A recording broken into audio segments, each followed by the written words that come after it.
et ce fut la 3e édition de Elé Festival. Oui, 3e édition. Ouais, il s'est passé une course de pirogue du 10 au 12 mai 2018 dernier. C'était donc sur la lagune Abi à Diaké. Et le vainqueur de cette 3e édition du Elé Festival se nomme les Anges du Petit Marché. Et l'équipe vainqueur a totalisé au classement général 434 points. Et cette formation a eu de la réussite dans les épreuves de course individuelle, hommes 1200 mètres et au trinôme relais. C'était l'innovation de cette édition du LM sur 1800 mètres.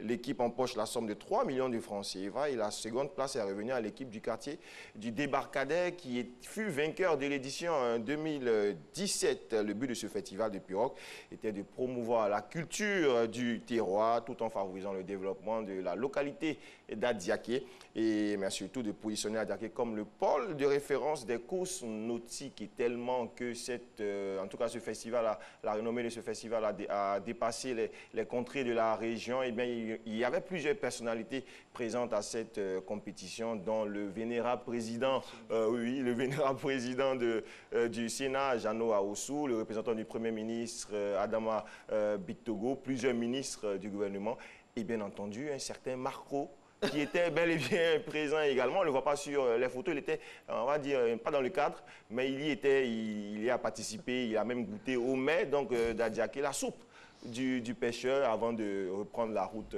pour Abidjan. C'était une grande fête organisée de main de maître par le député maire d'Adiaké. Oui. Monsieur Yansi Yacouba. Oui, monsieur, vraiment sympa, sympa. Alors, athlétisme maintenant, mesdames et messieurs. Voilà un petit méfort, mais on va dire ça comme ça, pour Talou, qui finit 4e à Shanghai. Oui, vainqueur de la... Qu'est-ce qui s'est passé? Vainqueur de l'étape de Doha, qu'est-ce qui s'est passé? Vous savez, Talou traîne quelques petits bobos à la cheville. Peut-être que c'est cela qui l'a ralenti lors du 200 mètres féminin à Shanghai. C'était la 2e étape de la Ligue de Diamant, ou si vous voulez, la Diamond League, l'athlétisme. La sprinteuse ivoirienne a fini à la 4e place, comme le disait Marco, lors de la finale du 200 mètres féminin en 28 secondes 58 centièmes. Talou a été devancé sur le podium par la Bahaméenne Miller Huibo en 22,06, la néerlandaise Daphne Skippers en 22,34 et 2e, et la jamaïcaine Jackson Chirika a réalisé un chrono de 22,36. Le prochain rendez-vous pour Talou, mais également pour Muriel Aoré, eh bien... Elle, son rang, Muriel, elle s'en est bien sortie? Elle n'a pas participé. Elle n'a pas participé, d'accord. Donc, puisque c'était le 200 mètres, c'est la spécialité de Talou.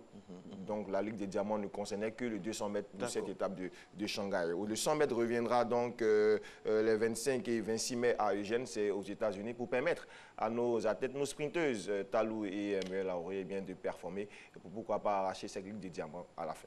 Pourquoi pas? Ce n'est que partie remise. Bien entendu. Et cette fois-ci, on part au taekwondo, où il y a un nouveau dojo qui est livré. Lui est entièrement rénové par la République de Corée à hauteur d'un peu plus de 16 millions de francs CFA. Le dojo national a été livré à la Fédération ivoirienne de taekwondo par l'ambassadeur de la République de Corée en Côte d'Ivoire. Les clés de la salle rénovées ont été remises au président Bamba Cheikh Daniel qu'on voit à l'écran, à l'image là, le vendredi 11 mai dernier. La pluie n'a pas empêché donc la cérémonie de remise donc, des clés de ce nouveau dojo. Les travaux de réhabilitation ont duré 15 mois, de mars 2017 à mai 2018. Et la salle rénovée est équipée également de matériel neuf de combat, ce qui permettra donc à cette fédération de toujours nous ramener des lauriers avec Cissé, Cheikh Salah, avec Ruth Gbagui et tous leurs coéquipiers qui se préparent activement pour les prochaines joutes au niveau du taekwondo.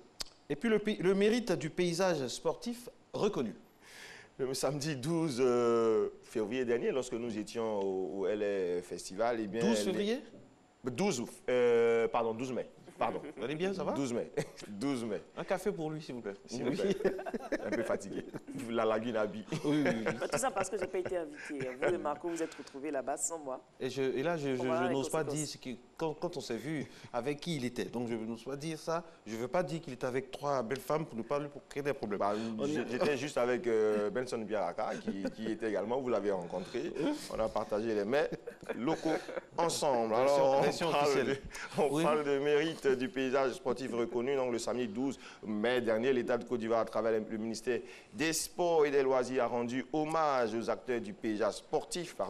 Plusieurs athlètes dirigeants et partenaires du sport ivoiriens ont été décorés dans l'ordre du mérite sportif Et parmi les récipiendaires, on le voit là à l'écran, il y avait bel et bien des journalistes sportifs. On parle toujours des autres, on ne se met pas toujours en valeur. Ici, c'est Cyril Séti, journaliste au quotidien Le Sport, qui a été décoré. Il y a eu également Koulibaly Seydou, directeur du service autonome des sports de la RTI. Monsieur Mama Koulibaly, également directeur de Sport Ivoire.ci, qui ont été élevés au grade de chevalier dans l'ordre du mérite sportif. Merci au ministère des Sports qui a honoré tout ce beau monde. Et il y a eu également des cérémonies de démonstration de certaines disciplines pour permettre au public ivoirien de mieux connaître cette discipline-là. À l'image, on voit démonstration du Muay Thai, si vous voulez, la boxe thaïlandaise qui a été offerte donc, à tout le public qui s'est déplacé massivement à la salle polyvalente du Parc des Sports de Treichville.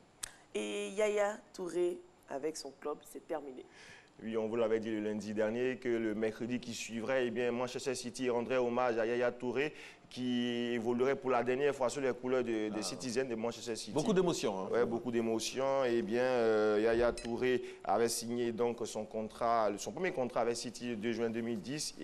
Un contrat de 5 ans, ça a duré 8 saisons et Manchester City lui a offert des adieux mémorables avec son frère aîné Kolo Touré, qui lui a également évolué à City de 2009 à 2013. Yaya, c'est 316 matchs sous les couleurs des Citizens, c'est 79 buts pour un milieu de terrain défensif, c'est énorme. Hommage lui a été rendu et il a évolué pour la première fois dans l'équipe, dans le 11 entrant de Pep Guardiola face à Brighton en Première Ligue. City a battu Brighton 3-1, aucun but de Yaya Touré, mais quel match également de cet homme-là qui va quitter City, mais qui ne va certainement pas quitter la Première Ligue, qui va y rester, puisque plusieurs équipes sont à ses trousses et lui également a envie d'évoluer en Première Ligue la saison prochaine. Vous avez une idée du prochain club de Yaya? destination? Vous savez, plusieurs clubs sont, je vous avais parlé de Manchester United également, qui était autre de Yaya Touré, il y a West Ham également qui a envie d'enrôler Yaya Touré, il y a le PSG, qui veut également étoffer son milieu de terrain après le départ de Thiago Motta. Voilà. Et il y a beaucoup de sollicitations, pourquoi pas la Chine ou les États-Unis, mais en tout cas, Yaya Touré ne va pas chômer. À 35 ans, il a fêté son 35e anniversaire. Hier même, le 13 mai. Ouais. Vous êtes renseigné sur les joueurs? Non, c'est un constat que je fais. Je suis né le 15 mai. Je connais la date d'anniversaire des personnalités. Ah, c'est votre anniversaire demain ici. C'est l'anniversaire de Messi demain. Enfin, cet officiel Messi demain aura la majorité. Alors, je plaisante, je vous t'inquiète. Vous savez que j'aime bien faire ça. Alors, il fallait quelque chose pour plomber le décor. Les éléphantos battus à Libreville. Voilà, franchement, la semaine commençait bien. Les éléphantos le samedi dernier en match comptant pour les éliminatoires de la CAN U20, sur les juniors, ont été battus par les jeunes Panthères du Gabon sur le score de 3-0. C'était le deuxième tour de ces éliminatoires. Et le match retour est prévu pour ce samedi 19 mai au stade Félix Houphouët-Boigny. Vous y croyez? On espère en tout cas que les hommes ou les gamins, si vous voulez, de Aïdara Achoualio, qui est le sélectionneur national de cette catégorie, pourront renverser la vapeur ici au stade Félix Houphouët-Boigny. Mais je vous assure que ce sera très, très, très difficile face à cette équipe gabonaise qui a fait plus que la moitié du chemin à domicile. On a également la Coupe de la Confédération, la SEC et le WAC en route pour la deuxième journée. Bien entendu. Avant donc la prestation des éléphantos au stade Félix Houphouët-Boigny, le mercredi prochain, la SEC et le WAC seront, on va dire, en attraction à l'extérieur cette fois-ci, après la victoire lors de la première journée de cette manche de poule de la Coupe de la Confédération. Les Mimosas, eux, seront opposés à l'AS Vita Club de Kinshasa, du Congo, au stade des Martyrs. Et le WAC affrontera le Djoliba AC du Mali. C'est pas très loin. On espère que nos représentants confirmeront donc le résultat de la première journée et on va dire montrons encore une fois le drapeau de la Côte d'Ivoire qui a été baissé quelque peu au Gabon lors de la défaite des éléphantos que décrit Marco. C'est que seulement Marco.